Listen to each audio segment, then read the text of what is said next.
Hello नमस्कार दोस्तों, आपका स्वागत है हमारे यूट्यूब चैनल टीटीएस गाइड में। दोस्तों आज हम आप लोगों के लिए एक इम्पोर्टेंट क्वेश्चन लेके हैं, जो कि है पब्लिक स्पीकिंग प्रिपरेशन। यानी कि जब पब्लिक के सामने हमें बोलना हो तो हम किस प्रकार से अपना पॉइंट ऑफ व्यू रखेंगे, कैसे लोगों को सामने अपने आप को रिप्रेजेंट करेंगे। ठीक है, तो उसी के बारे में हमारा टॉपिक है और कई बार कम्युनिकेशन के एग्जाम में पूछा भी जा सकता है। यानी कि इम्पोर्टेंट टॉपिक है हमारा ये, उसे हम कवर करेंगे और इसकी काफ़ी कभी ज़रूरत काफ़ी पड़ती है पब्लिक के सामने बोलने के लिए, तो हम सब कुछ इसी में देखेंगे। ठीक है दोस्तों, तो एक बात कहना चाहेंगे, अगर दोस्तों चैनल पे पहली बार आए हैं तो चैनल को सब्सक्राइब कर लें, जिससे हमारे द्वारा बनाए वीडियो की नोटिफिकेशन आपको समय पर मिलती रहेगी।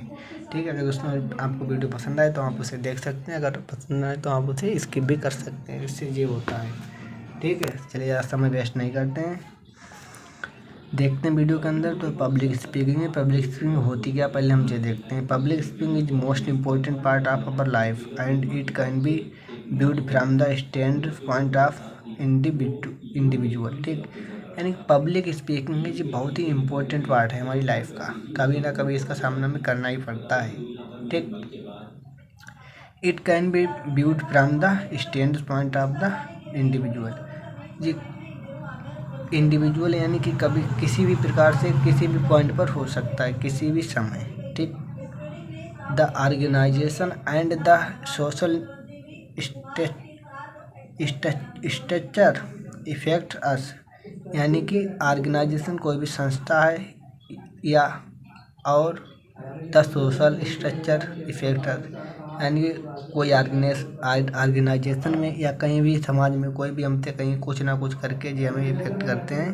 भाई कहीं ना कहीं हमें खड़ा कर दिया जाता है, कोई पूछने लगता है कि भाई ये बताओ वो बताओ, आदि के लोग होते हैं तो हमें हिचकिचाहट होती है, पर ऐसा होना नहीं चाहिए। ठीक है, तो public speaking is a major means of any person's professional success.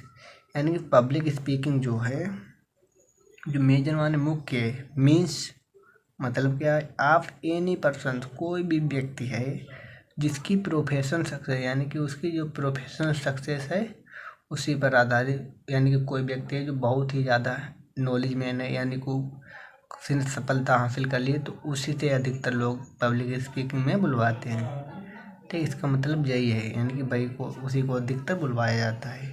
भाई अपनी बात में दूसरों को बताता है कि हमने ये किया था वो किया था, अधिकतर यही होता है। ठीक, तो when one apply for a job, जब भी कोई जॉब के लिए अप्लाई करता है, the interviewer assess one based on the ability to communicate.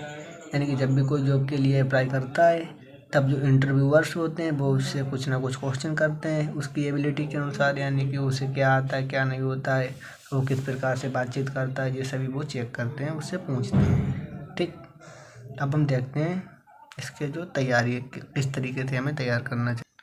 अब जो है हमारी, यानी कि हमें पब्लिक स्पीकिंग के लिए किस प्रकार से तैयारी करनी चाहिए और क्या क्या खास चीज़ें हैं जिन पर ध्यान देना चाहिए। ठीक, तो the preparation of public speaking, public speaking की तैयारी।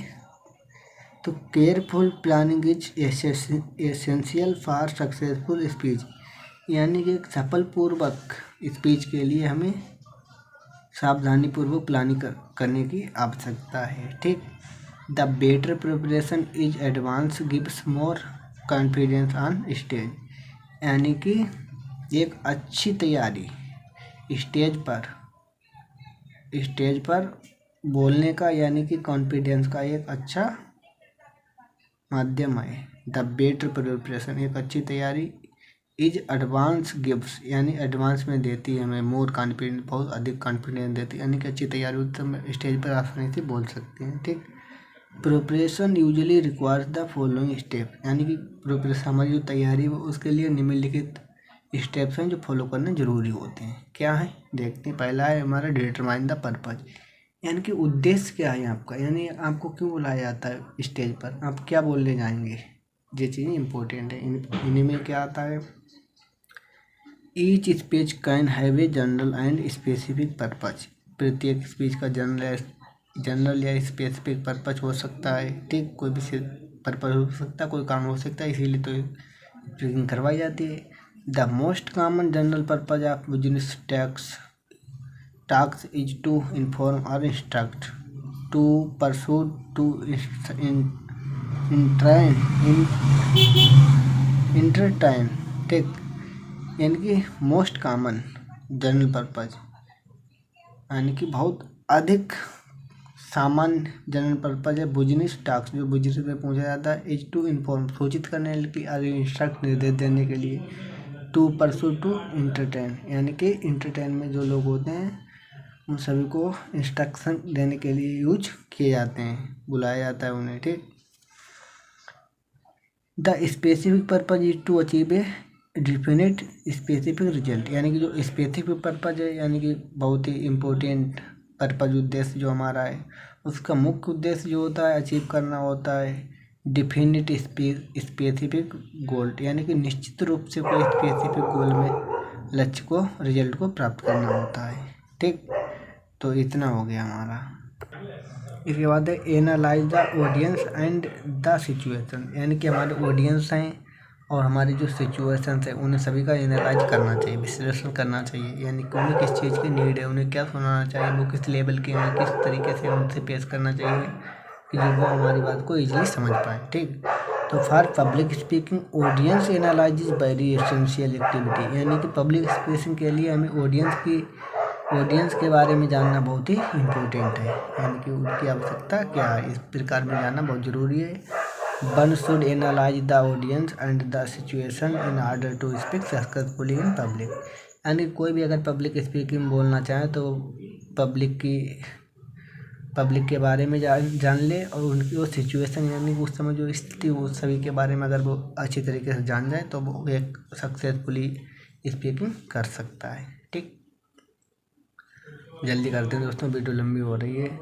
Choose the main idea for message, यानी कि सबसे मेन पॉइंट क्या है उसके बारे में जाने। This step is real preparation for the speech, ये बहुत ही इम्पोर्टेंट, यानी कि रियल है, वास्तव में बहुत ही अच्छा पॉइंट प्रिपरेशन है स्पीच के लिए।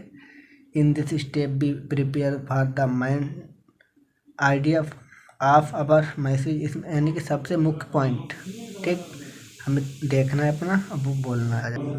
Importance to this step is because the success of the speech is very much depend on this step, यानी कि इम्पोर्टेंस का महत्व है इस स्टेप का, बिकॉज में, क्योंकि द सक्सेस, सफलता जो इसी टॉपिक पर बहुत ही निर्भर है, यानी कि मेन मुख्य टॉपिक है, मैसेज का जो मुख्य टॉपिक है उसी पर सफलता आधारित है, ठीक। इसके बाद हमारा आता है रिसर्च ऑन द टॉपिक थ्रोफुली, यानी विचारपूर्वक टॉपिक पर रिसर्च कर लेनी चाहिए, उसके बाद हमें बोलना चाहिए। In this step be research thoroughly on the topic as the audience can also have knowledge about the topic, यानी कि इस स्टेप में हमें रिसर्च कर लेना चाहिए विचारपूर्वक टॉपिक पर। As the audience can also have knowledge, यानी कि जैसा कि ऑडियंस को उसके बारे में भी नॉलेज होनी चाहिए, अबाउट द टॉपिक के बारे में ऑडियंस को भी पता होना चाहिए। So we have to be very careful while researching on the topic, इस प्रकार हमें टॉपिक को रिसर्च करने के लिए केयरफुली से रिसर्चिंग करनी चाहिए, ठीक। इसके बाद देखते हैं ऑर्गेनाइज द डाटा को ऑर्गेनाइज कैसे करें, यानी कि डाटा मीन्स, यानी कि जो कुछ हम रिप्रेजेंट करना चाहते हैं, हमारी जो बातें हैं वही हमारा डाटा होता है जो हम कहना चाहते हैं। In this step be organise our data, इस स्टेप में अपना डाटा को ऑर्गेनाइज करता है, यानी कि अपनी थिंकिंग, अपने विचार को ऑर्गेनाइज करते हैं इन वे, एक तरीके से, that it will show A continuity and completeness, a good speech have 3 parts, यानी कि it will show A continuity and completeness, यानी कि जो हमारा डाटा है, वो मेन पॉइंट है, वो वही हमारी बात को कंप्लीट कराते हैं, ठीक, एक लगातार रूप से।